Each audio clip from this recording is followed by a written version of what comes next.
Hello and welcome to Practically Magic. I am your host, Courtney Pearl.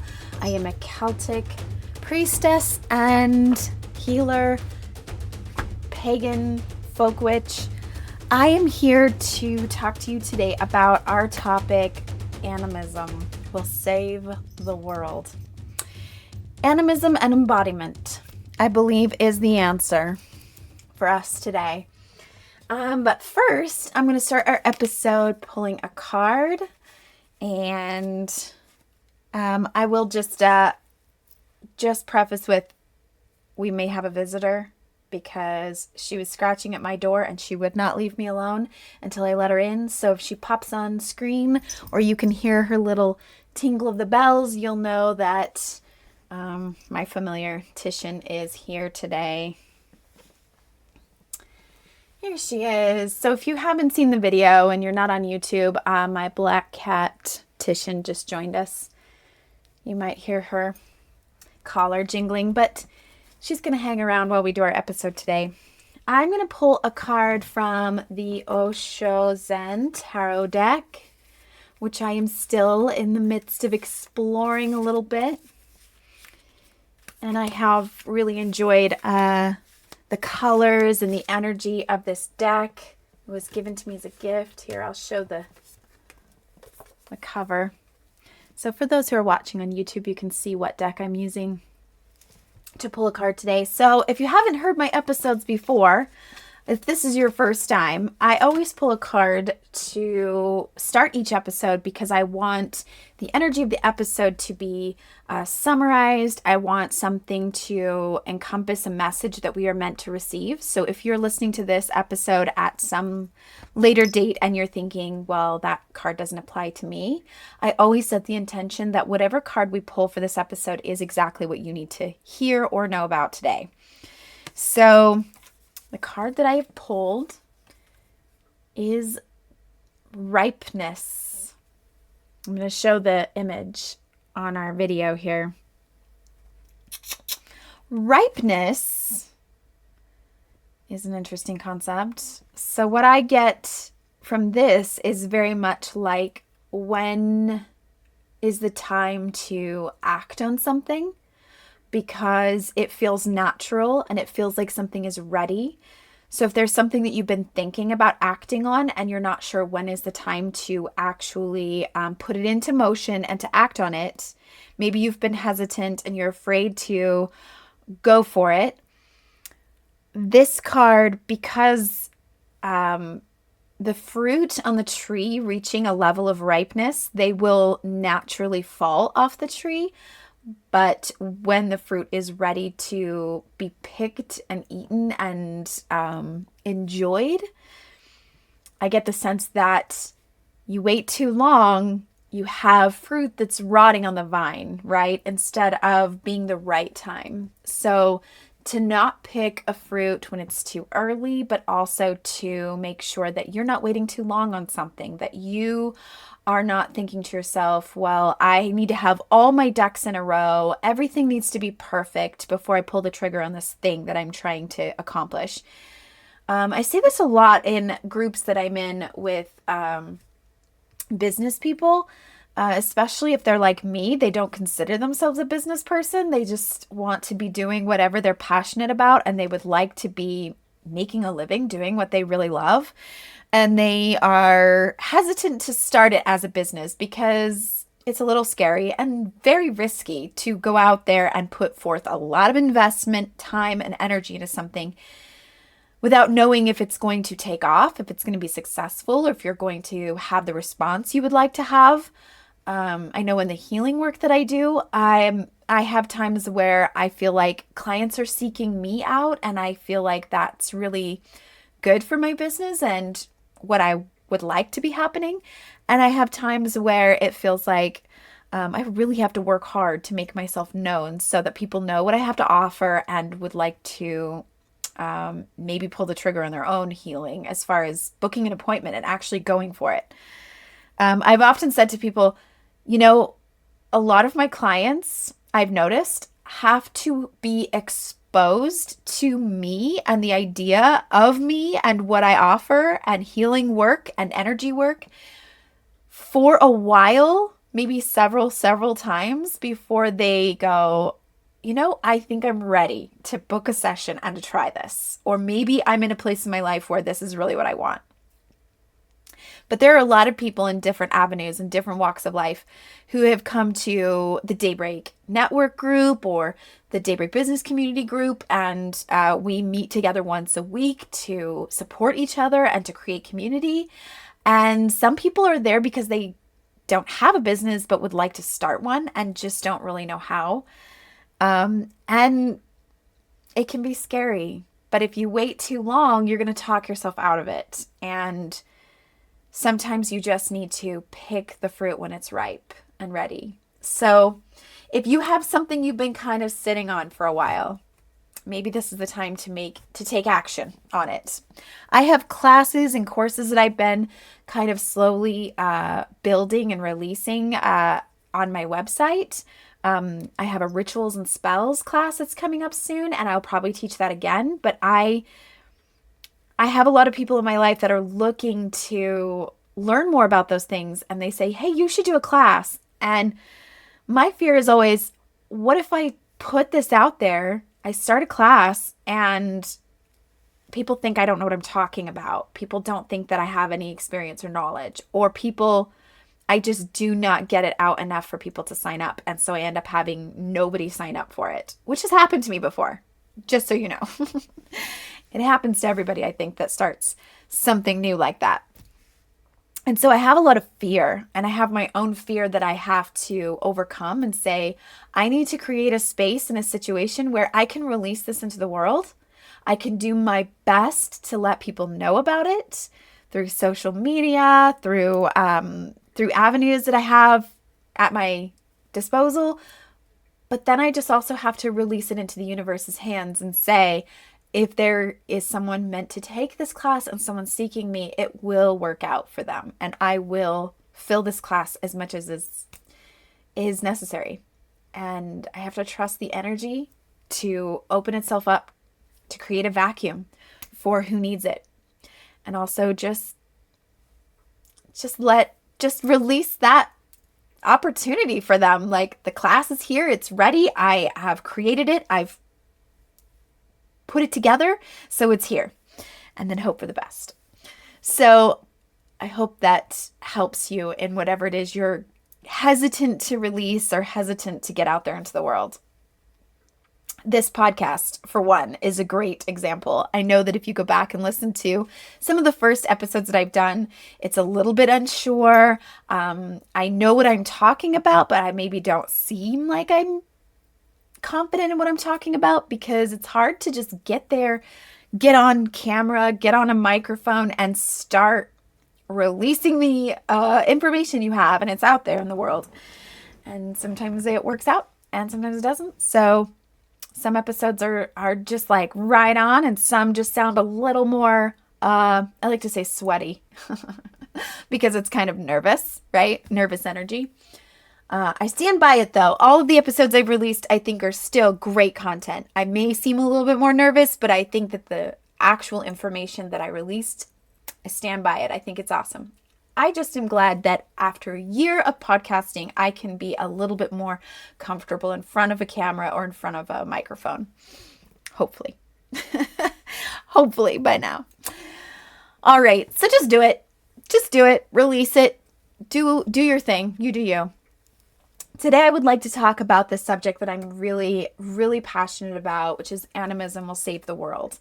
I have actually taken several classes, workshops from people smarter and wiser than me, where they named the workshop just that, where they've said, Animism will save the world. And I thought this would be a perfect time to have this discussion and to talk about this a little bit, because we are in a point in history and time that things do seem very overwhelming and chaotic. And if you're like me, a lot of people are watching what's going on in our country, in the administration, in what different groups of people are trying to do. And it can be very scary. It can feel very overwhelming. It can feel Like we as citizens are just helpless to it.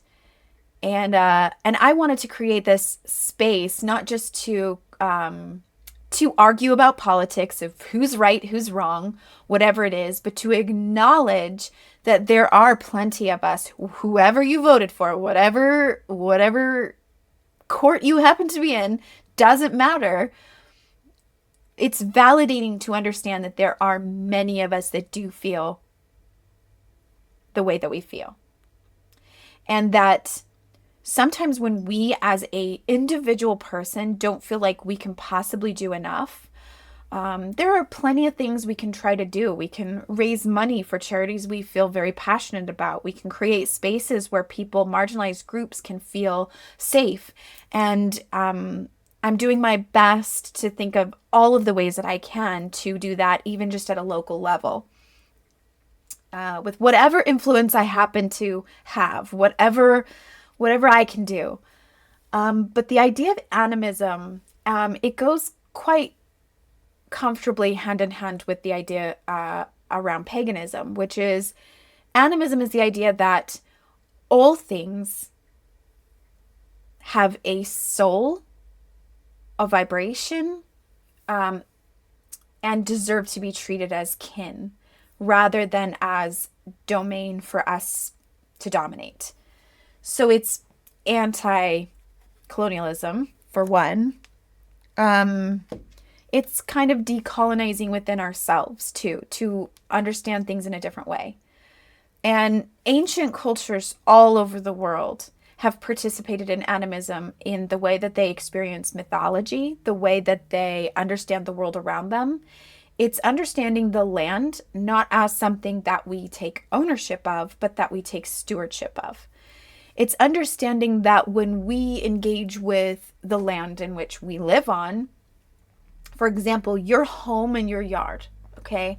Your home and your yard has trees and rocks and bushes and plants and creatures living on that plot of land that you happen to own.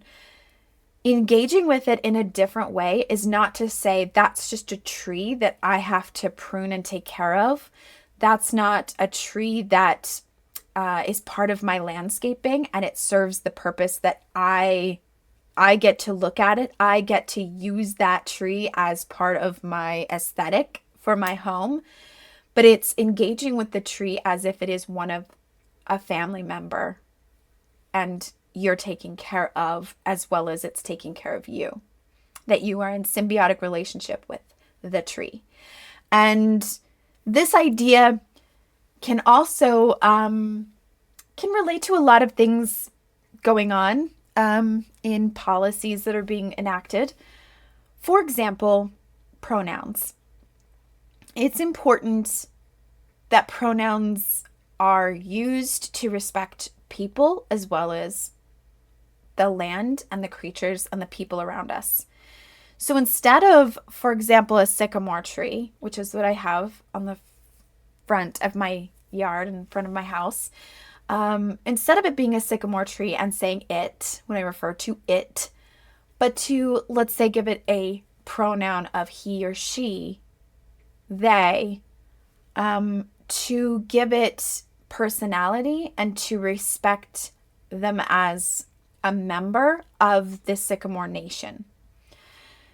When I meet a bee or a butterfly or a ladybug that is hanging around in my yard, I am not just seeing an insect. I am engaging with one member of an entire nation of kin that relates to me.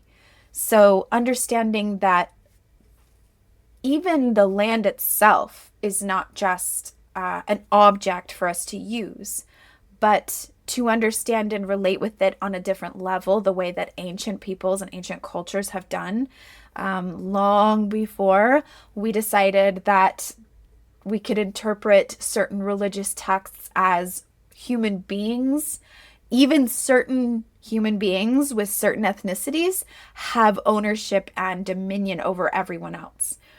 And I understand that you can quote the Bible to me all day long and say that, that we as humans, we have we're supposed to use animals and plants and land as we see fit. It's like we were given it by God, given that right by God. But the truth is, with that mentality, we have seen over generations and thousands of years, we've destroyed our planet. And if we want to get back to a place where we are in stewardship and in relationship with our land, with our animals, with our, and I have my cat sleeping right here on my lap. Let's see if I can show you without. Boink, there she is. She's hanging out. Maybe she just loves this topic of discussion today, so she's decided to hang out with us. Okay, so that is the idea of animism. It's basically all of us who were raised in a generation of listening to Pocahontas sing Colors of the Wind, right? Every rock and tree and creature has a life, has a spirit, has a name. So the rocks even, and we can go back to our elementary school science class and we can talk about how, some things are living and some things are non-living. But what I understand about energetics and the way that the world works is that whether it's a living or non-living thing, we are all made from the same materials, that we originate from the same life forms, and we all vibrate at a frequency. So we interact and relate with each other whether we know it or not. When we're sensitive enough to feel it, we know that crystals and rocks, from my episode about crystals 101, go back and watch that. What we know is that even rocks have a vibrational frequency that can affect our frequency. So we are still in relationship. And mythology was one way, the stories that indigenous cultures have told, one way to teach the next generation that we are in relationship with the land. We are not in ownership of it. We don't just use it for our own satisfaction. We understand it as a point of usefulness to the creatures as well, and the animals and plants that live there. And we don't overpick or over harvest because we want to allow more for everyone to use. I'm getting a lot of the resources that I'm telling you today from the book Braiding Sweetgrass. So Robin Zimmerman, if you haven't read that book, it's a fantastic example of how indigenous people here in North America have seen and interacted with the land, and how it changed when certain groups of people came to colonize that land. And we are influenced by those people. Some of them, we are descendants of them. So we're very heavily influenced by that mentality. And if we want to begin to reverse the damage that was done, we have to look and see things differently. And that means decolonizing within ourselves. I also want to talk about bodily autonomy and embodiment, that when we take ownership of our own body in a different way, when we step into sovereignty with our own bodies, which is the original practice of yoga, was meant to do that kind of what am I trying to say here? The way that we take ownership and embodiment of our own bodies and release energy through the movements and breath that we do during yoga. That's what it was originally for. It was a spiritual practice that yogis used. It has been westernized, just like a lot of other things from other cultures. Those of us from Western cultures, Northern European cultures, and American culture, we have adapted and changed it so much that I'm not even sure what we practice a lot of places, which is now practiced in India, where it originated. But I almost feel that in the effort of not culturally appropriating what it was, we should just call it a new thing, because it wasn't what most of us interact with as yoga isn't what it was originally. But somatic movement, healing in movement, and grounding and embodiment are some of the similar ways that we can engage with our bodies in such a way that we remember where we came from and how we connect with everyone and everything around us.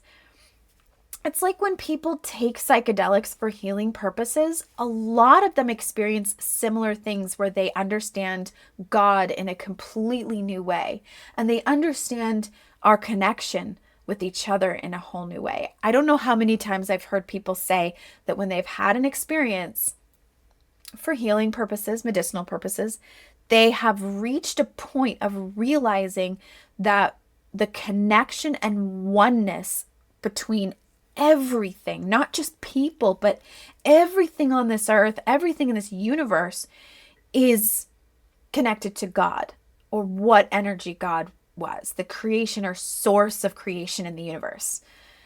So when we engage with these practices, when we engage with bodily autonomy, movement, grounding, dancing, meditation, these sorts of activities that help remind us where our body is, what our body is all about, what it's for, its purposes, and that it's our own relationship with it that is so healing. And these things all connect because I'm talking about engaging with our bodies in a new way, as well as how we engage with the outside world, right? So the way that we respond with a tree, the way that we respond with our own bodies. And a lot of people, especially in modern society, they struggle with things like body dysmorphia and not feeling in good relationship with their own body.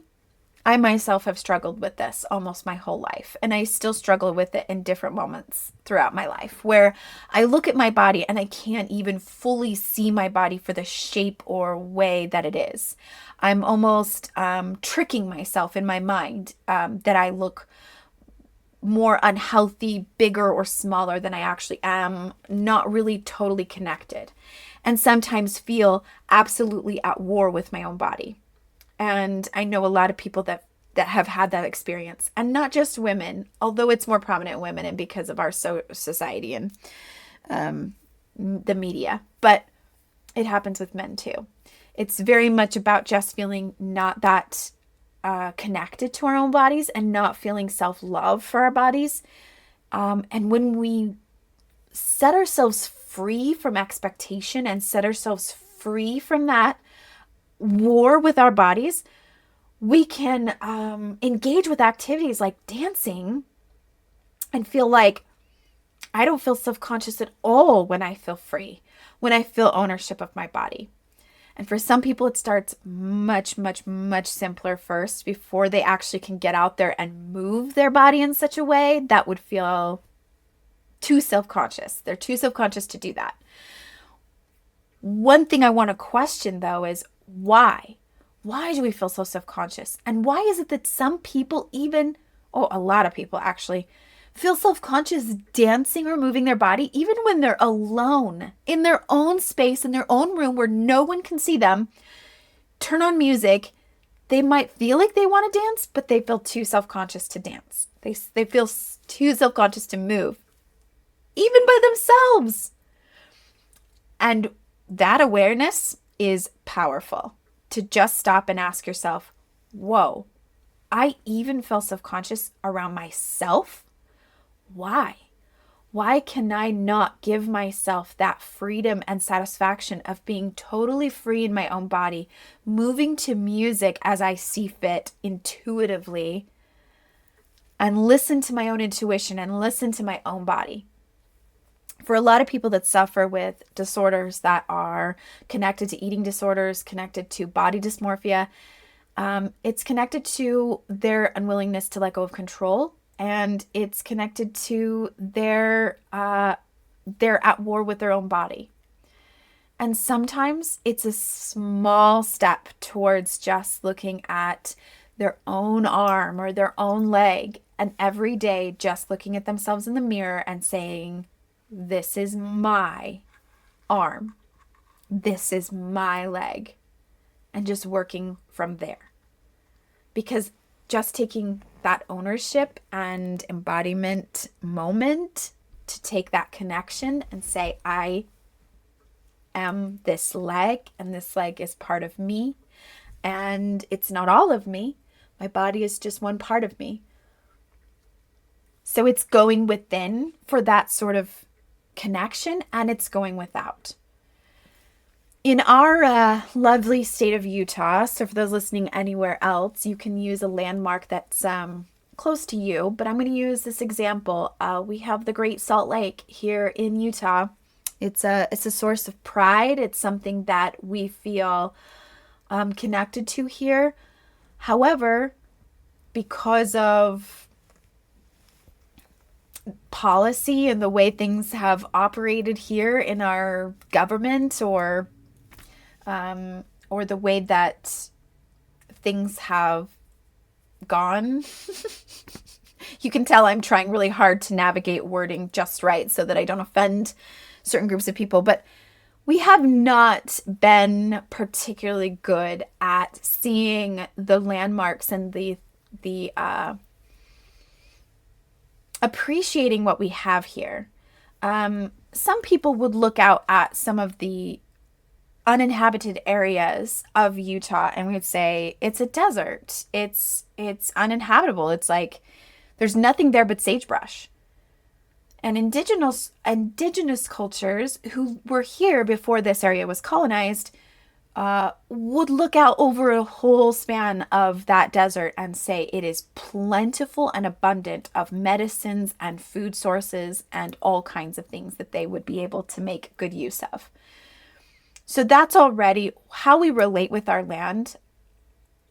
It's a really powerful and important step to take in how we can question what we've always done and begin to move forward in a space of relationship.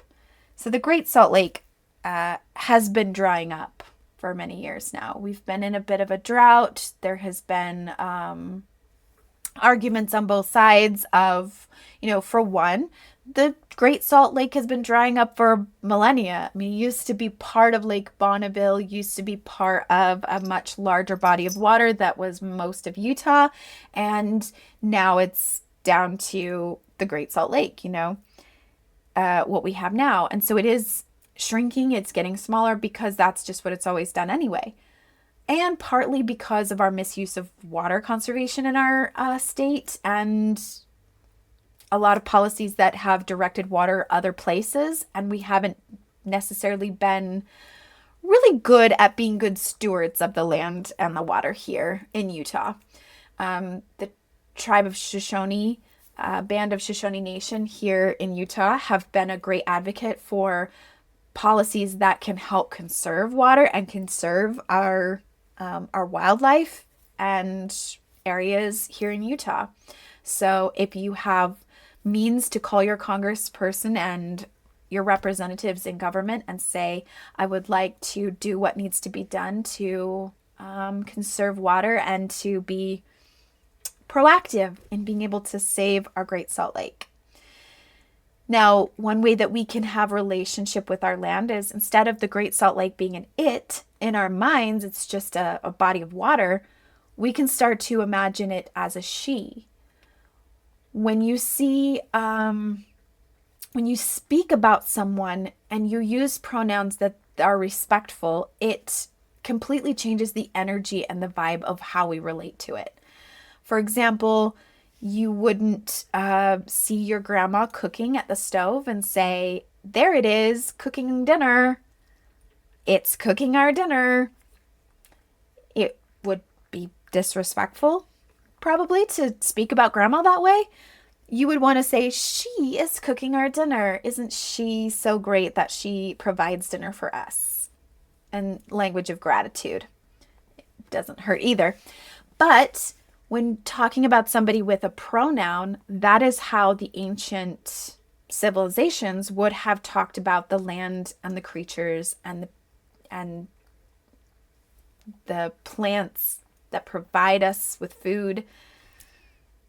I'm really sorry if you can hear those licking sounds. That's my cat taking a bath right here on my lap. She just picks the most wonderful times and places to do that, especially on my lap when I'm recording a podcast, or sometimes when I'm trying to go to sleep at night and she's doing that in my ear. But we'll forgive it because she is our guest today in our subject of animism. She is a member of our family and we love her. And what I would like to do today, what I would like for us to finish off with is that when you are feeling particularly overwhelmed about everything going on and you feel helpless and you feel like things can be a little bit scary, and you are right to feel that way. It's valid that when you watch the news and when you're on social media, you're seeing what's going on and it's not nothing. And I understand the unwillingness to look away because it feels like it would be worse to ignore it or to pretend everything is okay when it's not. So I don't recommend that.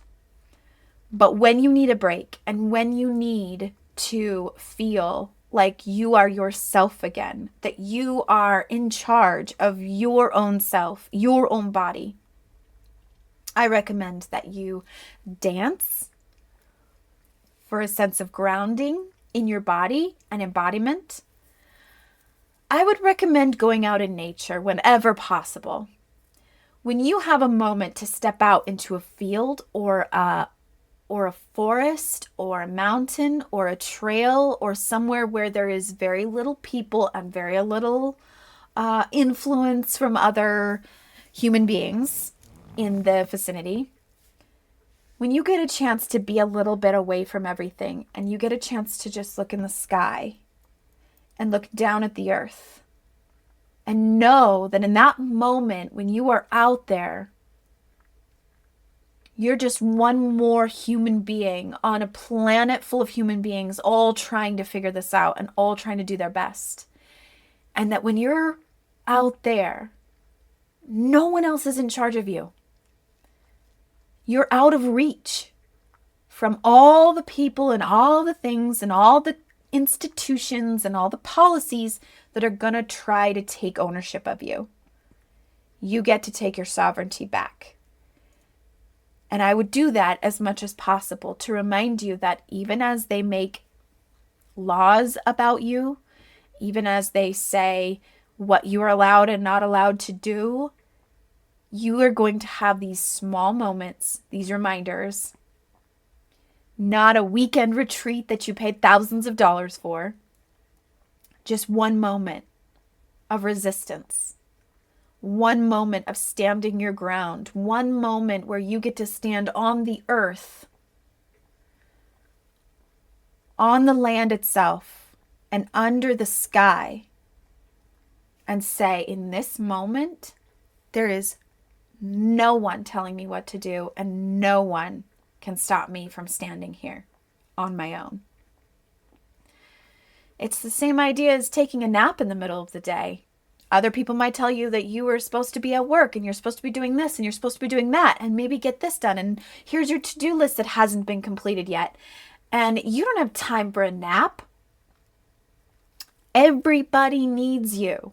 Everybody needs you for everything that you're doing all the time. And small acts of reclaiming your body, your time, your sovereignty can help one small moment at a time. And that's all they are. These are all small little moments of taking back ourselves, our autonomy. Because eventually those little moments will grow. And those little moments will become other people's moments too. You can change the world by changing yourself. You can balance the world by balancing yourself. I truly believe that. So in small moments every day, take a moment to say, I'm tired. My body needs to rest. I know I have a lot to do, and I know all these people need me, but I'm going to take 15 minutes, and I'm going to take a little 15-minute nap. Or I'm going to dance. I'm going to put on some music. I'm not going to give two about what anybody thinks. whether they like my dancing or not, whether they think I'm crazy or weird or not. I'm not going to care about any of that. I'm going to take this one moment to remind myself that my body is mine. It's not just here for everyone else's purposes. So I'm going to take this moment and I'm going to dance it out. I'm going to play the music that makes me feel good and makes me feel like myself again. And every time you walk by a tree, a rock, a bush, an insect, a dog, a cat, whatever it is, look at them just a little bit differently than you did yesterday. Look at them as akin to you, a member of their nation. Greet them as if you are greeting an ambassador to another country, representing that country. They are equals to you.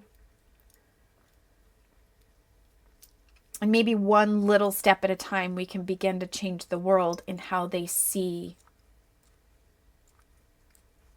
everything else around them. If you would like an opportunity to dance it out with me, I'm going to be starting up a series of dance parties. The first one is going to be online, February 15th. So no matter who you are or where you are, you can log in. Go to my website, to the events page, www.prism-healing.com. And I know I don't have to say the www part, so don't tell me. I know that. I'm just letting you know where to go.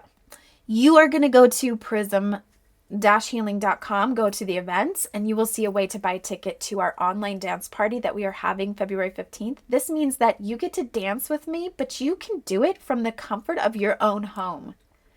And I think I'm going to do a series of these just to get people in the mood for our dance parties. This is for people who may be a little self-conscious about their dancing and just want to start out small, want to figure out how to intuitively move their body, want to start feeling comfortable in their body. And what I'm going to do is I'm going to allow you the option to turn off your camera if you would like during the Zoom call. You can do it from your bedroom, from a space that you feel comfortable in. You can wear your PJs and your sweats, and you can just move with us. We're going to start with very simple movements that just make you feel a little bit more comfortable, maybe a little swaying, a little rocking, a little bit of somatic movements. And then we're going to build on that with music. So please sign up for My Body, My Dance Party on my website. I have it in the works to do a local dance party for women and queer folks. So anyone identifying with non-binary, trans women, anybody who is looking for a safe space to move their body and dance. I think this would be particularly useful and helpful for moms because I'm a mom. I am roughly middle-aged, and the thing about our age group is we still love to dance. We do. We love to dance, but we don't really know where to do it because we are too old to be going clubbing with those 20-year-olds, 22-year-olds. You know, they go to the bar, they go to the dance. And also, I don't know about anybody else, but I have always felt super uncomfortable in those spaces. I don't feel comfortable dancing because you know how when you're dancing and you're starting to feel like it's fun, even when you're just with your girlfriends, you're just like, oh yeah, the music is getting me going. It's fun. And then you look over at the bar and there's just like a group of men kind of just staring at you. Like they're super excited that you came tonight because they get a free show and they're just going to watch these ladies dance and move their bodies. And they're like, yeah. So they're kind of ogling you. And you're just like, oh, come on. I just want to dance. I don't really need you to be like staring at me and making me uncomfortable. I am trying to create a space where this is a safe space for everybody to dance it out. And nobody's going to be looking at each other. They're going to be so enveloped in their own dancing that the only reason they're going to be looking at you is to get some ideas about how they should be moving. Oh, I like the way she's moving. I'm going to move like her. And that's it.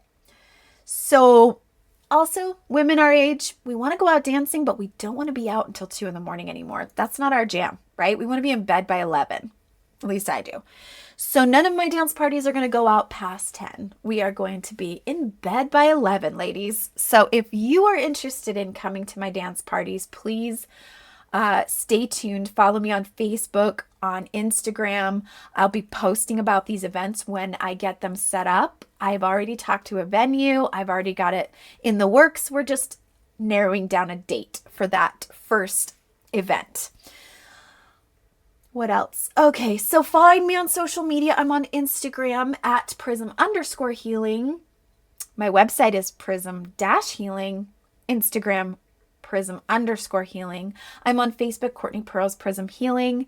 Of course, you can message me here through this podcast if you have any questions or stories you would like to tell me in relation to what we've discussed today, or any future episodes you have some ideas about. I would love to bring back from season 1. We did questions from a listener. So if you do have something you'd like to ask me about, a situation you happen to be in and you're not really sure what to do, and you'd like some ideas, some things to help you in your life, please reach out to me on any of those platforms. And if you have liked and enjoyed this podcast, please share it with a friend. You know, somebody who you think would enjoy it, or any of my previous episodes that you think they would enjoy. Please shoot them a link to the episode you've liked, because it helps us. And the more we get downloads or likes or shares or comments, the better it is for us, and we can keep creating more content for you. So yeah, don't forget to subscribe and like and all those good things. The more you engage with the podcast and social media, the more we can engage with you. We would love that. And we would love it if you just said hi. I would be so thrilled to be like, oh, there's a friend. I would like to take this moment to thank Ride the Wave Media for producing and putting out this podcast. If you're interested in doing a podcast of your own, I highly recommend getting them to produce it for you. So reach out if you would like your own podcast. I can connect you with them. And I would like to thank Sarah Elbert, who runs the Sunshine community here in Daybreak. And I would also like to take a minute, shout out to my friends at the Daybreak community, the Daybreak Network that meets every Wednesday at 1 o'clock. I've been heading that up with my friends Cambria Davis, the Fresh King Benjamin, Carla Liftgate Parties, and Alicia Hensley, interior designer. These are my buds, these are my friends, and I love that we get to create a little community of network. All of the people that meet with us at 1 o'clock on Wednesdays have become like a family to me. So thank you for everything, and we'll see you next time. Witches and wizards, go make magic.